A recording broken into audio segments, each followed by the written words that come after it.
அஸ்ஸலாமு அலைக்கும். நல்ல மொறு நெத்திலி கருவாடு எப்படி ஃப்ரை பண்ணலான்னு பார்க்கலாம். அதுக்கு வந்து 150 கிராம் அளவுக்கு நான் உப்பு இல்லாத கருவாடு எடுத்திருக்கேன். நெத்திலி கருவாடு எடுத்திருக்கேன்.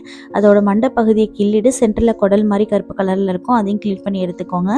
க்ளீன் பண்ண கருவாட்டில் வந்து பச்சை தண்ணி ஆட் பண்ணிக்கிட்டு நல்லா 4-5 டைம் வாஷ் பண்ணிக்கோங்க. வாஷ் பண்ண கருவாடை மறுபடியும் தண்ணி சேர்த்து 10 நிமிஷம் ஊற வச்சுக்கோங்க.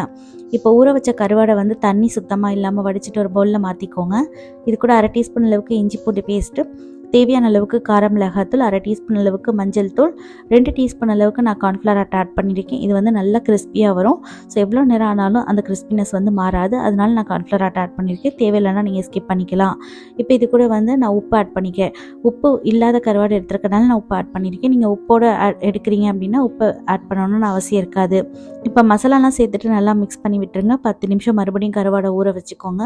10 நிமிஷத்துக்கு அப்புறமா நல்லா சூடான எண்ணெயில் வந்து கருவாடை சேர்த்துட்டு உடனே திருப்பி விடாமல் ஒரு 2-3 நிமிஷம் கழித்து திருப்பி விட்டுட்டு நல்லா கிறிஸ்பியாகிறது வரை ஃப்ரை பண்ணி எடுத்தீங்க அப்படின்னா நம்மளோட சூப்பரான நெத்திலி கருவாடு நல்லா மொறுன்னு ரெடி ஆயிரும். இந்த கிறிஸ்பியான கருவாடு வந்து சாம்பார் சாதம், ரசம் சாதத்தோடலாம் அல்டிமேட்டாக இருக்கும். கண்டிப்பாக இதே மாதிரி ட்ரை பண்ணி பார்த்துட்டு இதோட டேஸ்ட் எப்படி இருந்துச்சுன்னு ஃபீட்பேக் சொல்லுங்கள். நாளைக்கு பார்க்கலாம். பாய்.